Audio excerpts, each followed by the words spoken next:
Look who's joined us. Jess, hello. Welcome back to the Hello. University of Lincoln. How are you doing? You're okay? I'm good, thank you. How are you? I'm very, very well. I said it was but it's welcome back to you after 2 years of, I say, albeit remotely, but welcome back to the Yeah, university. Isn't this thanks. fantastic? The Yeah, trouble is, very fantastic.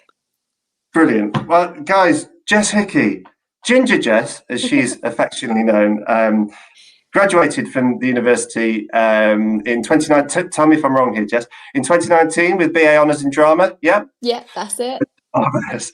Jess, as I'm sure you all well know, is a social media influencer with 13 million likes on TikTok alone, Yeah. probably rising as we speak.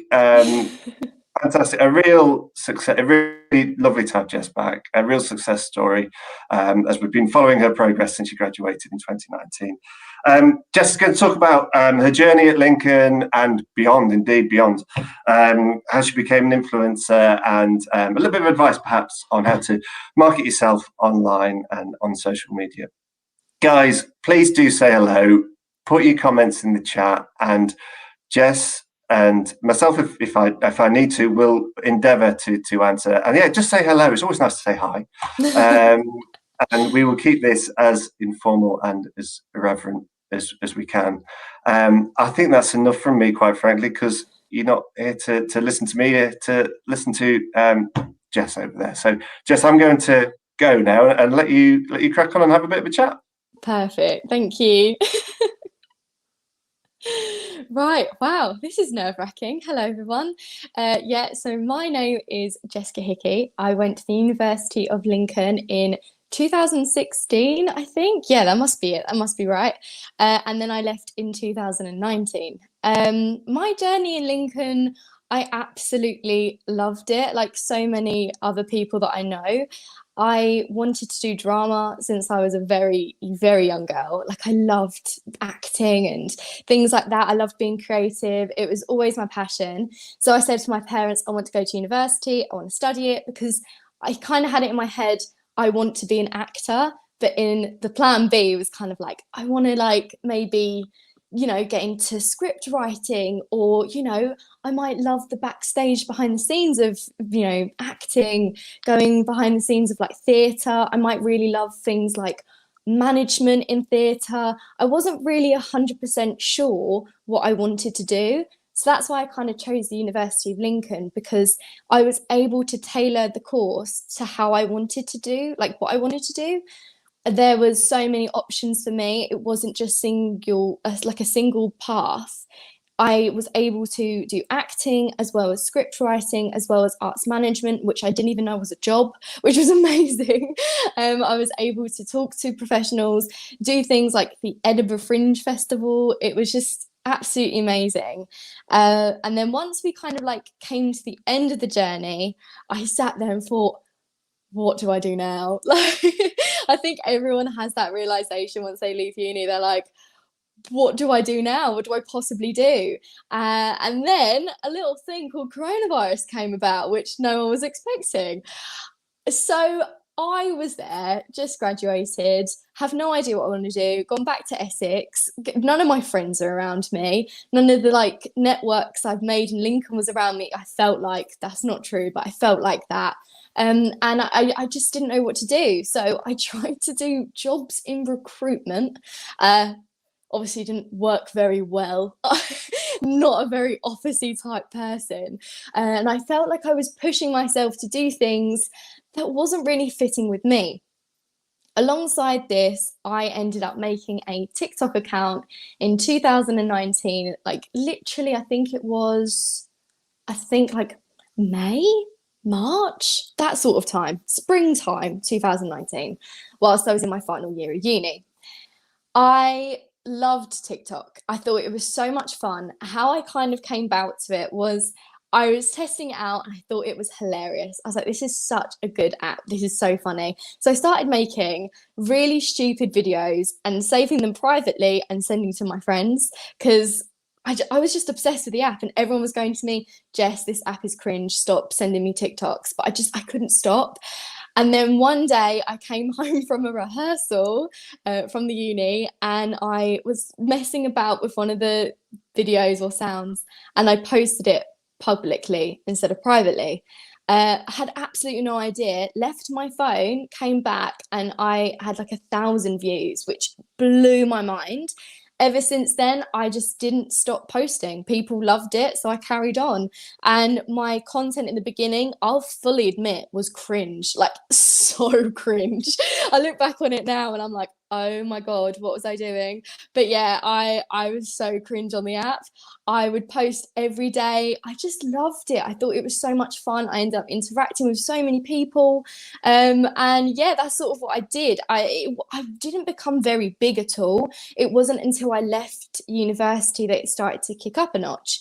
I think it was when I went into like when it went to 2020 is when I hit 100,000 on TikTok, and that was when it started to like become so surreal. So once I'd left, I started gaining followers, as I said, but I was trying to do recruitment, didn't work. So I just kind of sat there and thought, well, what do I do? So I got a job in Next, which I did when I was at uni anyway. Liked it. I mean, I like working part time. It was all right. It wasn't too bad. It wasn't too shabby. Working Next was all right. But I kind of felt like, how can I utilize this following? Like, how can I do this as a job? Because I see so many people do it online and it looks so easy. But once you start doing it yourself, it's so much harder because you have no one there to guide you. It was a complete new business that I had no idea was a business. I just kind of got thrusted upon it and was like, okay, what do I do now? And then I finally got a manager.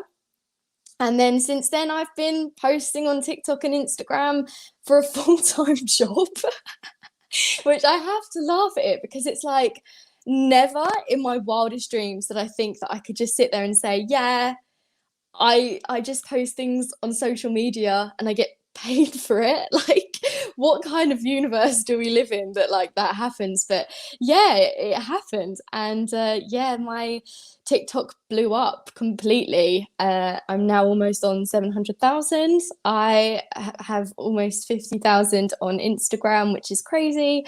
I just cannot believe that this sort of happened to me. But kind of what I wanted to talk about, that was kind of like the synopsis of me.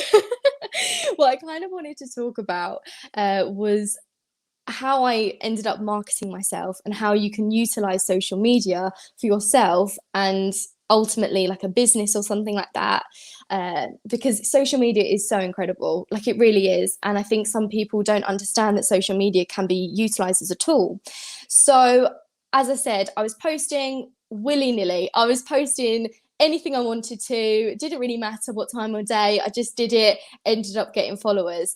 It wasn't until I started to try and home in onto certain skill sets and trying to create a page that meant a lot to me that I started to get more and more followers. If anyone is watching this live stream and is wondering like how you can create more following, I would definitely say like one tip is to home into your skills. What do you want to present out there in the world? What do you want the internet to know you as? So for me, I sat there, my name was Jess Hickey 18, I think, or something like that. And I thought, doesn't really represent me, but what does represent me? My hair, maybe. So I just called myself Ginger Jess, kind of as a joke, I think. I kind of was like, yeah, well, I'm Ginger, I'm Jess, let's just call myself that. And then I started uploading videos talking about being ginger and like the struggles, how funny it is, literally anything about being ginger and being a redhead. And people loved it. Like it just blew up out of nowhere. So what I'd say to you, if you're watching this and wanting to maybe go into social media, is maybe thinking about what you want your business to be. And if it isn't a business and it's just you, what do you want to present yourself to be? You may be sitting there thinking, oh, well, I don't know, I have a computing business and I want to do something online to promote my business. I would definitely say go for it, because I think any business can utilize social media in the right way. I would say to look at trends. So for TikTok, it's so easy to find trends because you just go on your For You page. You scroll and scroll and scroll and you find a sound that's going viral and you utilize that sound and make it about you. So there could be a sound that's going viral, like a song or something, and people using it for relatable content, because that's essentially what people want. They want relatable content. That's what social media is. People love to relate to things. If I see something and it relates to me, I think, yeah, that's my life. And I want to share it with my friends. I want to share it with people that also relate to it. So try and find trends that fit your brand or your business, that you can utilize to represent your brand or business. So I normally find a sound or something and I make it about being ginger, or make it about being Essex, or, you know, I basically just do self-deprecating jokes mainly is what I do. But yeah, that is definitely what I'd say. Utilize it to your own advantage and think about what, like, how you could then promote it further with those sounds. Another tip to like do things on social media, Instagram, the power of hashtagging. People think it's really cringe to hashtag, and at the beginning when I was hashtagging, I felt like it was really cringe, but they are so important, and I feel like it's so important to talk about. If you don't hashtag your photos, your business might not reach as many people, or your page might not reach as many people.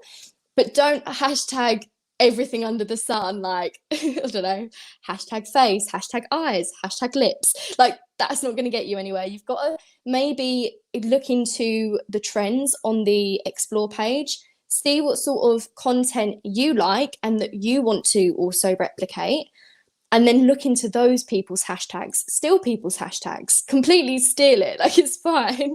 Go for it. Steal people's hashtags, hashtag all your stuff, so that as soon as someone wants to, we gave computering as an example. Say example, someone wants to get their laptop fixed. They might go on Instagram and just type in hashtag laptop fixer. And if you've put that as your hashtag on your Instagram, it comes up like number one. There it is. Another sort of like tip, I don't know what's happening, I'm like just telling you tips. Another tip, if you want to do things on social media, is to be yourself. And that sounds so cringe, it sounds so like easy to say and so whatever, but it's just true. Like, I don't think I'd have the following I have today if I was pretending to be something that I wasn't. I think social media can sometimes, most likely, most often, be full of fake faces, fake people, fake everything, you know, try and painting your life into something completely perfect when sometimes it's not. And I kind of saw a gap in the market for that. I kind of thought, well, I don't want my Instagram page to just be full of me posing, looking like I'm having like the most wonderful time. So I started talking about mental health. I started talking about the fact that I have an eating disorder, about post-university life, pre-university life, university life. Like, I spoke about everything. Nothing was off limits for me. Nothing has ever been taboo.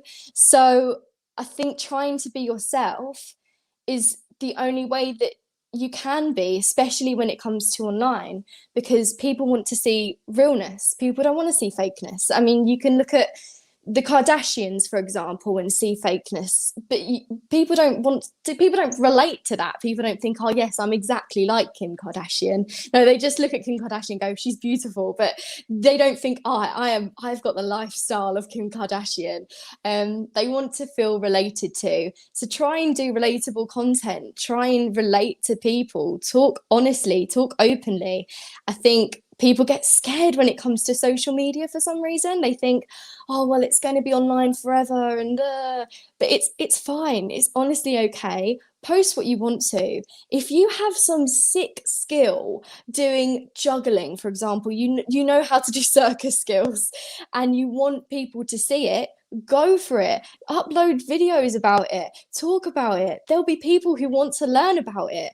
That's another thing. Like, if you don't know what you want to do with your content or whatever, how-to videos. People want to learn. People want to see how you do it. If you know how to edit a video, you can put that on YouTube and get so many views instantly because people want to know how to do it, and you can teach them.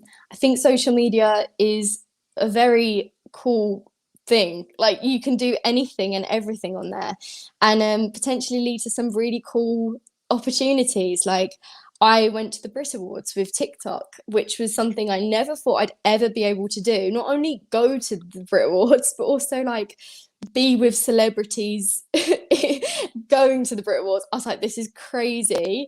I've networked with the Pussycat Dolls. So there's avenues for everything. TikTok obviously homes in on music, and I was using a lot of music sounds, and the Pussycat Dolls saw it and thought, yeah, let's have her come to the studio and we'll do a video with her, which was weird. Like, I was like, how am I doing this? Every single moment of my career, like even when I went on TV and did a game show, and it's because they saw me through my TikTok and thought she'd be bubbly, she's a good personality, we just put her on there. Every single moment like that, I've just pinched myself and thought, how has this happened? But it's the power of social media.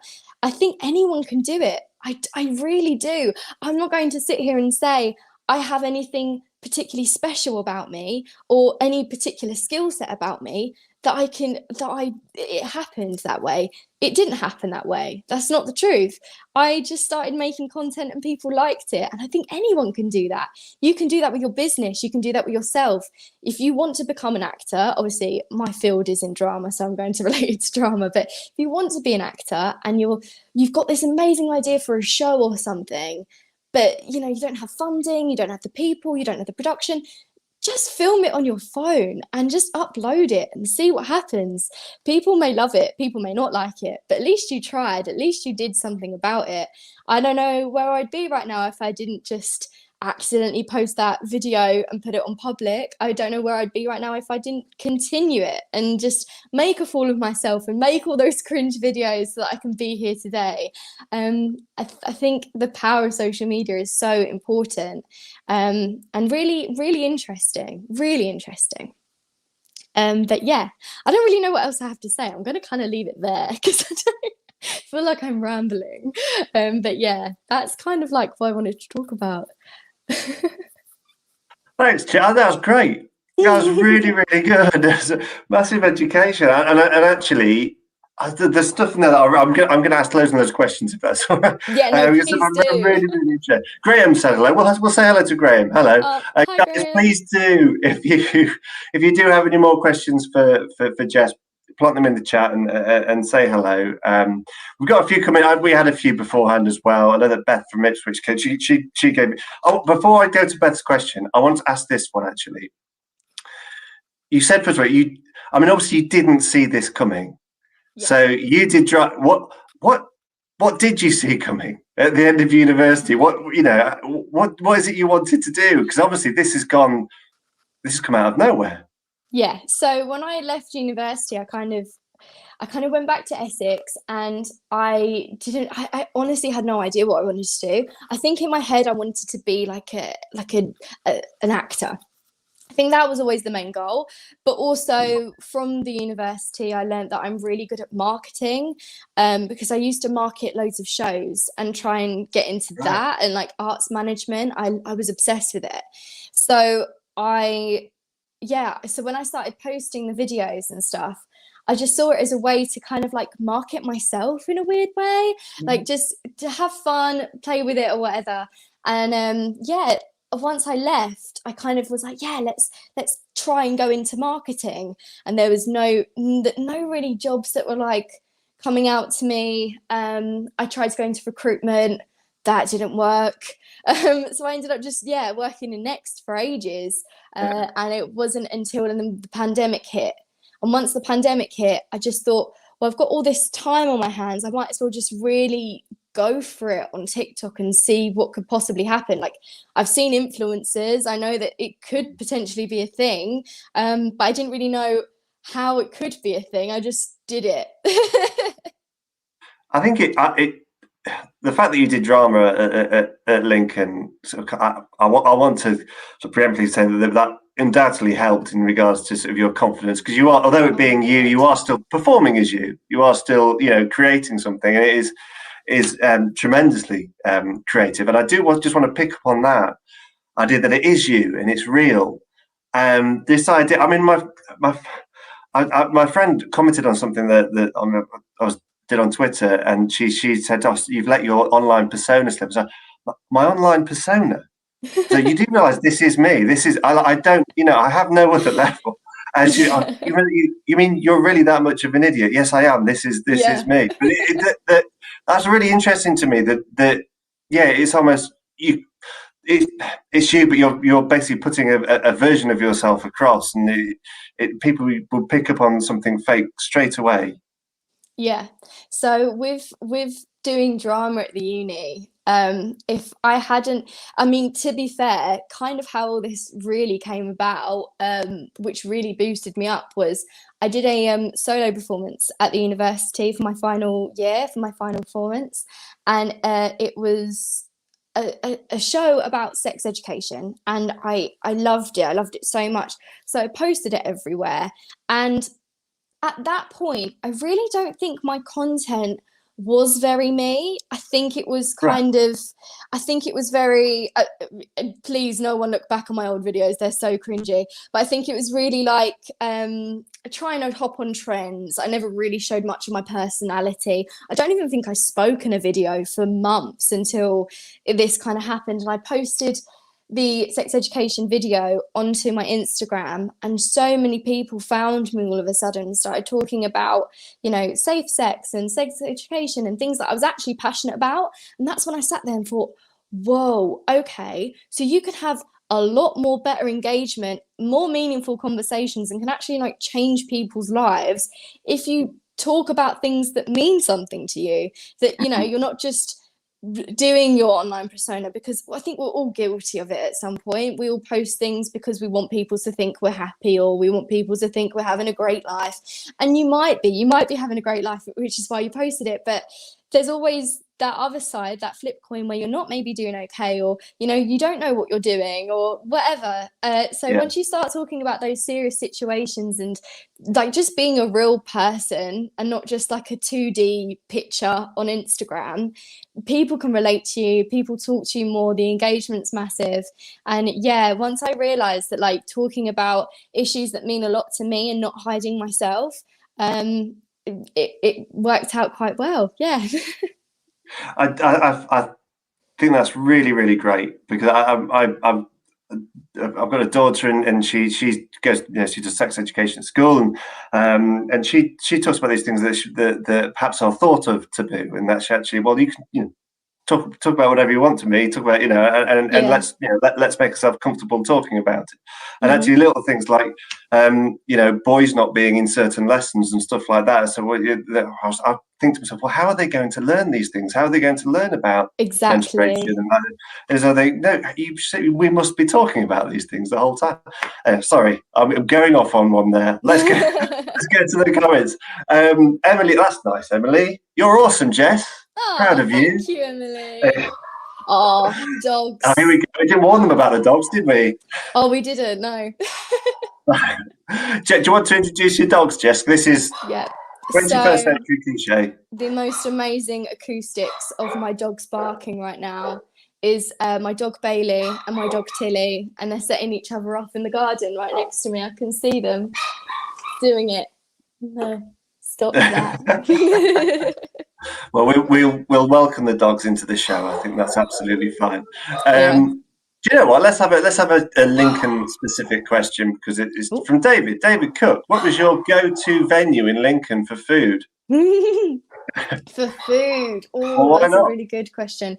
To be fair, I always, because the LPAC, that's where I basically Yeah, lived, yeah. was right next to the engine shed. That's all really I went to. The engine shed, or I'd go to Tesco's, like little Tesco's around the corner, grab a meal deal quickly and go to the library. So that little district of the library, the LPAC and the engine shed is where I lived. Like I'd go to Quack, I'd go to the library. I lived in that section, and like I was school rep as well, so I'd go to the SU, which is literally there as well. So I was just stuck there. I never really ventured anywhere else. Like that's where my go-to place. Engine shed, definitely. Well, I think probably one of the beauties of Lincoln is that it is in that nice little community in itself, isn't it? Yeah, Right in the definitely. centre, right in the centre of the city. So everything is on your doorstep. Guys, Beth Pearson. Um, let's put Beth's question up there if we can. Just saying thank you, and don't worry too much about sharing ever, and a really positive experience. I that is a really good one. Do you worry about sharing too much ever? Do you draw a line somewhere? Yeah, so it's so weird. When I started doing this, I never really thought, and this is such a common thing, and it's something that really boggled my brain, was that my followers are real people. That was something that was really hard to connect. Like I was getting all these numbers and I was seeing them as figures, and I was thinking, oh my God, like I've hit 100K, I've hit 200K, but I wasn't thinking that is 200,000 people. And if I think about it too much, I might faint. But I do forget that they're real people sometimes. And it isn't until they message me and they're like, oh, like you really changed my life. I'm like, oh my God, they're real people. Like this is weird. But yeah, definitely there are moments where I try to keep my private life to myself. I don't really post much about my boyfriend. I have a boyfriend, and I don't know. I've seen it too many times of people sharing their relationship too much online, and if something goes bad in the relationship, they then have to explain to their followers like why they broke up, and or people getting too involved in the relationship or whatever. I make it a mission of mine. If I'm with him and I'm like having a dinner, whatever, I might take a picture of him, but I keep it very much like that, a picture here and there. I never post in my actual feed because it just feels weird to me. It's something that's private to me. But you know what? Invasion of privacy is everything in the internet world, and people still know his name. People still know who he is. People constantly message me like, where is he? Like all the time. So you can try your hardest to make sure that there are some things that are private. But I think ultimately, when you're sharing your life, it's really difficult to maintain things private. I think I do it quite well with my relationship, but there are still people who know him. So, But how do you cope with that then? Because obviously, for example, somebody might be doing drama or whatever course at Lincoln, and they may be tremendously entertaining, and the vehicle for them might be TikTok or it might be something else. So they ultimately have to put themselves in the public eye to kind of get themselves out there. But once they're in the public eye, they open themselves up to all manner of commentary. How do you cope with that, and in terms of knowing that you have put yourself out there, and absolutely anybody with any social media account can say pretty much what they like about you? so I think linking it back to the University of Lincoln, if I didn't have, like people around me constantly like giving me feedback on my work and giving me criticism, constructive criticism, things like that. I had amazing lecturers who were constantly pushing me forward, telling me, no, I don't think you should do that. Why have you done that? So I've always had it in my head that whatever art I produce or any content I produce, Mm-hmm. whether that in real life or online, someone's going to have an opinion and they're going to want to know why you've done it, how you've done it, and maybe think about something differently. It's the way of the world. If I hadn't have done drama, I may not have thought about that too much. For ages, it never bothered me. For ages, it never bothered me until I received a lot of hate online from talking about a sexual assault, and a lot of people got very. It was very awful, but they were messaging me some really bad things, and my mental health did decline a little bit, but then it hit me that I was like, who are these people? Mm-hmm. They're just random people in the world, and most of the people didn't have profile pictures, so they're probably hiding behind a screen saying all these mean things, and that's just the way it is. Like it's weird. It is weird because you would never go up to someone on the street that you don't know and just go, you're looking really ugly today. Like you'd never do that. But online, people do it all the time. That people Yeah, message celebrities. They're never going to see your message, but they message celebrities like, I don't like what you're wearing.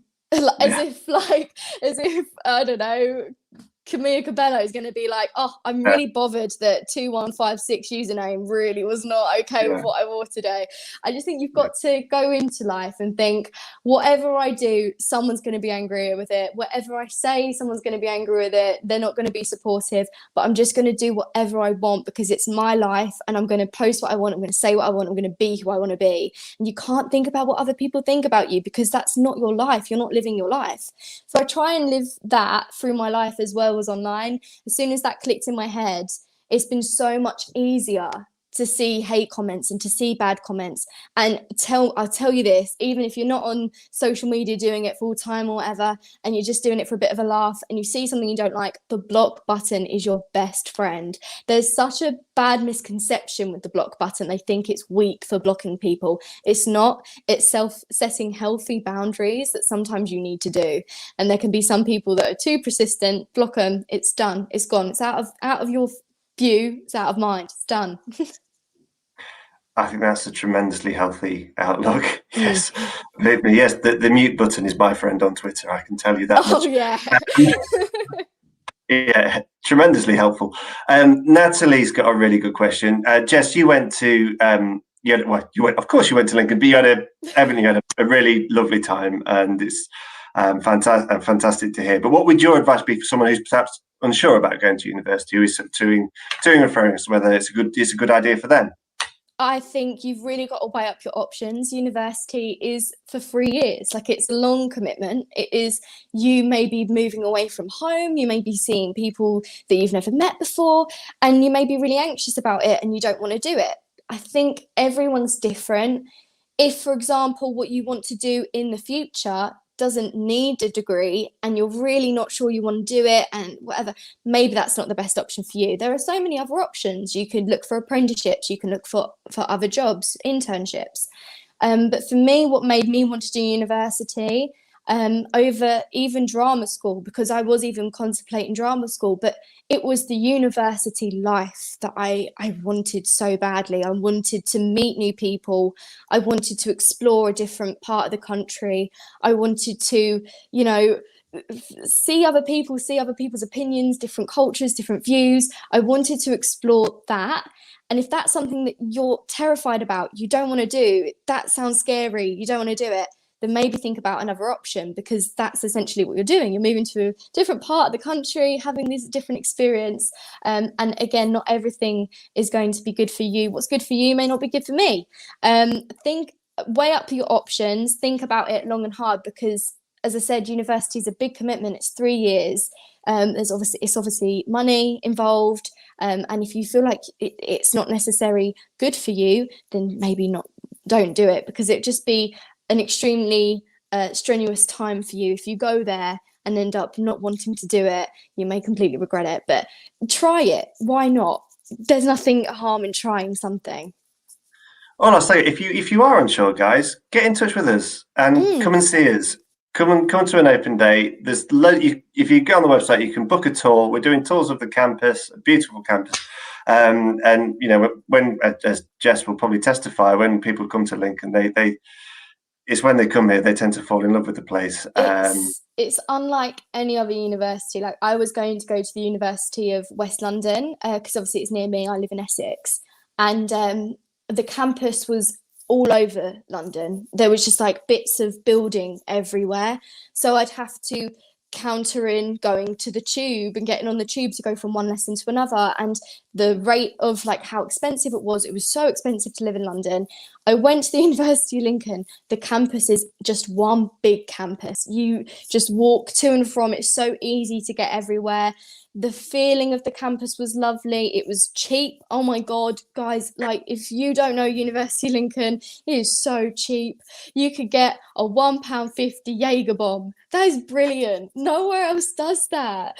I had friends come from Essex to go to the university to see me for a night out, and they could not comprehend that it was £1 for a vodka Coke. They were like, how? I think that will be the next advertising campaign. Thank you. I think it should. how cheap our Jaeger bombs are. Marvelous. Yeah. I mean, it's fantastic to hear that you had a great. I mean, it's fantastic to hear that all students have a great time here. So that's absolutely brilliant. Before we go, there's a couple of questions that I always ask, but Jess, we don't know what the future is going to hold because TikTok. I mean, there's obviously TikTok and Instagram and Twitter and Facebook and whatnot. There's a new thing that comes in all the time, and different things that disperse and disappear. What's next? Where do you see yourself, say, in 5 years? Where do you go? Years. I really would love to go on TV more. I think that's really where I'd like to be. On TV. Yeah. Prime time, Saturday night, yes. Yeah, so being on TV was a complete different experience for me, and I really felt like that was what I want to do. I don't know what that entails. I don't know if that means like I don't know if I want to go into acting more, into film and TV, or if I want to be a presenter. Being a presenter would be really cool. I don't know. I stumble a lot on my words, so maybe not. Yeah, I think TV and film is something I definitely want to explore. And yeah, as you said, like every social media app is changing. It's different. I mean, there was a point where I thought that TikTok might not even be about because of the whole Donald Trump banning thing. And I kind of said to myself then, like, oh, if it just gets deleted tomorrow, it was one hell of a ride and it was so much fun and I had the best time. And I just think things come and go all the time. I think I'm a big believer in things happen for a reason. And if one day I wake up and my account's been deleted or something like that, I just got to move on forward. And yeah, so I think the next sort of thing that I would love to do and try and get into is maybe going more into acting jobs and into film and TV specifically. Yeah, definitely. Do you think this has set you up nicely for acting? Because there's an element of performance, obviously, and sort of building your confidence and, again, putting yourself out there for commentary and criticism. Oh yeah, massively. Like when I went onto the TV show, I already knew like what people would potentially say about me online, what people would say or whatever. I have this really like thick exterior now where like not many things can upset me anymore. Like especially when it comes to people's opinions and words. So definitely that has helped me massively. I've got such thick skin. And then yeah, like marketing myself, understanding how I don't know, like editing works, how a camera works, being comfortable in front of a camera, things like that really can set you in the right direction. It's people train for years to try and be comfortable in front of a camera. And now literally any camera can come on me and I just perform. Now, I can speak as a fellow member of the ginger community. It's very important to have a skin. So yes, solidarity. Yes. Yeah, so how would you then adapt? I mean, that's what I'm going to say. And that say that you've said that nothing happens and your account doesn't get deleted and you can carry on TikTok. But how do you adapt your content? Have you got anything in mind, like immediately? Do you think I want to go down that road and start doing these types of things on TikTok, or actually do something different on a different platform? Yeah, so it's really, I think, coming up with the creative ideas for the content is very difficult, and it's something that not a lot of people talk about, because when you can have like a really good month where you're thinking of all these crazy ideas and posting them and whatever, there might be a whole month where you're like, I have not one single thought in my brain, and that's completely fine. It's completely fine. It happens in every single creative business. I don't know many people in the creative arts that don't have moments where they're like, brain empty, brain is empty. So yeah, I think exploring new trends, trying to get ahead of the game is really important for me. I've now discovered talking about mental health, talking about eating disorders, talking about acne, talking about things that affect me personally. I like talking about online, and that's kind of like what I'm getting into now. I talk about, you know, the truth of being ginger, and it's like how it actually is, how we get burnt, how people perceive us or whatever. I talk about the truth of like Essex stereotypes. I talk about the truth of acne because I've suffered with acne all my life. Mhm. So yeah, that's the sort of content I like to produce because it represents me. So you just find your own niche, find your own thing, find what you want to post about and just post about it and just do it. That's kind of what I just do. I just go for it. I don't really think about it actually. I probably should think about it more, like, but I don't. I just It's post. working out for you so far, isn't it? Yeah. Why change? Actually, this is a really true. So obviously, when you come out of university, and there's things that you have to deal with. Graham asks a good question. Do you find it hard to deal with the business side? I've just realised actually that Jess has suddenly gone offline. I wonder if whether one of her dogs has. She's come back. Was that a dog Hello. issue? I don't know what that was. It just took me off and now I'm back. But My, I'm back. It's all my good. heart. I'm just going to push my heart back down. Thank I goodness. just I'll come went. back for a second time. There we go. Jess, if you can hear and see me, um, Graham asked a really good question. So, do you find it hard to deal with the business? I guess not hard to deal with the business side, but obviously you're a businesswoman Yeah. now. You are your own boss, and that is something new. It's not just the creation of the content. How have you coped with that?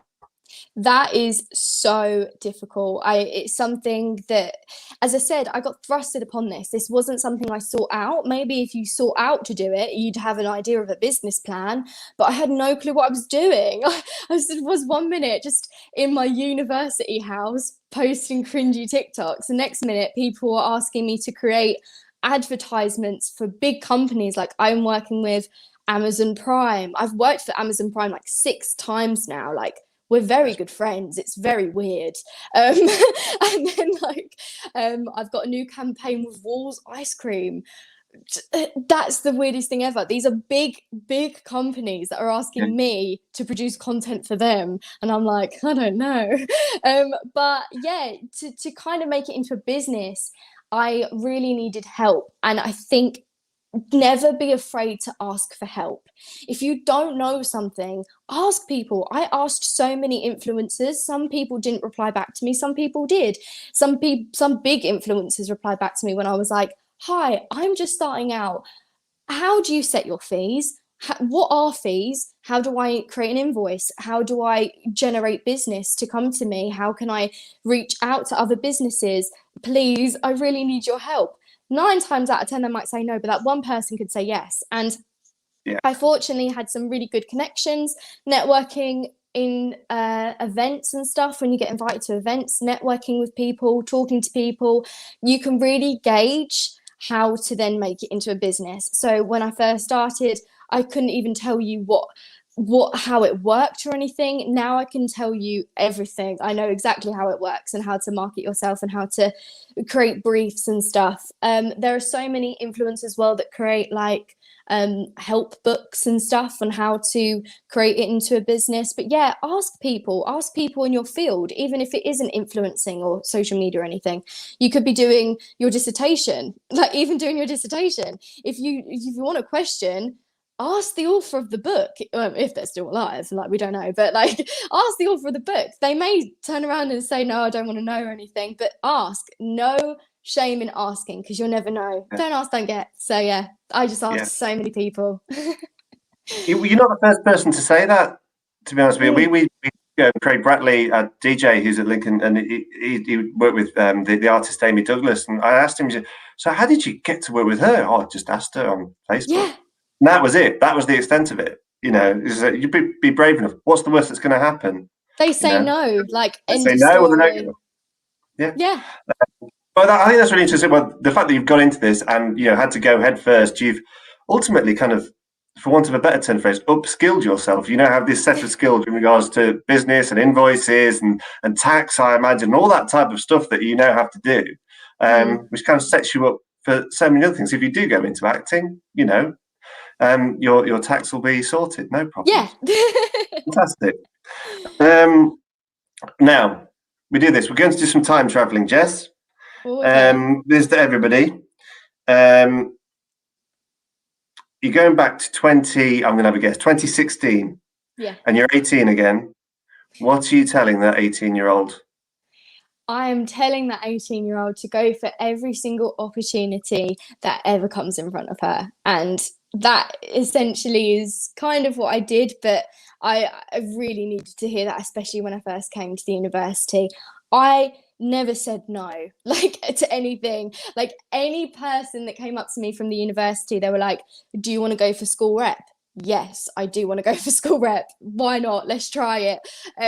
Do you want to audition for the Edinburgh Fringe? Yes, let's go for that. And then once I pushed myself to do as many things and try as many things as possible and experience as many things as possible, I then started realizing what I wanted to do, what I enjoyed. I absolutely love public speaking now, which is not something I ever thought I would know if it wasn't for being a school rep and talking to people and understanding that. And yeah, just never play it safe. If you think maybe it's too much, you can drop something easy. There are so many societies in the University of Lincoln. Like, try something new, go for it, explore. You may find that you really love German. You may become an amazing German speaker. You have no idea who you are when you're 18. So trying as many things as possible enables you to really discover not only who you are, but who you want to be. And I really found who I was from the University of Lincoln for never saying no, always going for it, always pushing forward and trying new things. That's amazing. I love that answer. I know that we're slightly going to run, but I've got to ask two questions actually, if that's okay. You've got 2 minutes. Because please tell us your favourite thing about the University of Lincoln and your favourite thing about the city. Okay. My favourite thing about the University of Lincoln is definitely, oh, I feel like I'm going to cry, is the lecturers. The lecturers. I really mean this. Like they did change my life. They really did. All of them. Is there anybody you want to name? Go on. Yeah, I mean, they already know because I talk about them all the time. But Wes, Rachel Bayton, Teo Gill, there's just to be fair, like literally all of the university, Lincoln School of Fine and Performing Arts, all of them, I owe my life to them, like in no exaggeration. They were there for me in any situation, any time I felt overwhelmed, any time I felt like on top of the world, they were there. They were supporting me. They were always behind me. They genuinely want to know what's happening in your life. They care about you. They want you to succeed, and they give you all the resources possible to help you to succeed. I went to a sixth form where the teachers kind of didn't care. They kind of wanted you to fail. They didn't really particularly were interested in you. So I kind of thought that's what I was going to experience when I went to the university. But instead, I ended up making these incredible networking connections with people in my industry. And I could never be more thankful for them, ever. I really do appreciate them massively. And then my favourite thing about the city, oh God, there's so many things, but I don't know. I'm gonna say, I think it's really cliche to say cathedral. I think everyone says the cathedral, so I'm gonna try and go for something completely different. I'm going to go. Oh no, this is really cringe. Please ignore how cringy this is. But I'm very thankful for the pub, the Straight and Narrow, because that's where I met my boyfriend. We'll get a blue plaque up. Amazing. Yeah. I walk past the Straight and Narrow every day on my way to work, and yes, it's a great place. Yes, fantastic. Oh well, I mean that's so lovely. Yes, I was welling up there myself, Jess. One of the things I think a lot of people don't realise is that the university is different to school. It is more supportive in environment, and that I don't look back on my school days with much fondness, if I'm honest with you, but I had the time of my life at uni for exactly those reasons. For the tutors and the way that you are, you learn in a very, very different way. And it needed someone to say it, and who better than you? Jess, we've gone over because, quite frankly, it was lovely to have a natter with you. And Yeah, thanks so much. Please do come back as well. And when in the autumn term, please do come back to Lincoln, and we'll have a chat on with everybody, in the engine shed and all that, and it'll be a fantastic reunion for you and all your tutors. So on this very happy note and this cheerful reunion, I'm going to say big thank you to Jess Hickey. Thank you, Jess. Thank you so much for having me. I really love the opportunity. As I said, love the university so much. So to be able to give a talk, even though I feel like I rambled on so much, to give a talk was so overwhelming. So thank you so much for even considering me and having me here. Not at all. Absolute pleasure and a privilege. And on that note, guys, you have an absolutely fantastic end of week and weekend. Factor 50 on Jess this weekend. Yep, it's already in my bag. Don't worry. Both of us. Good stuff. Take care, everyone. Go well. Cheers.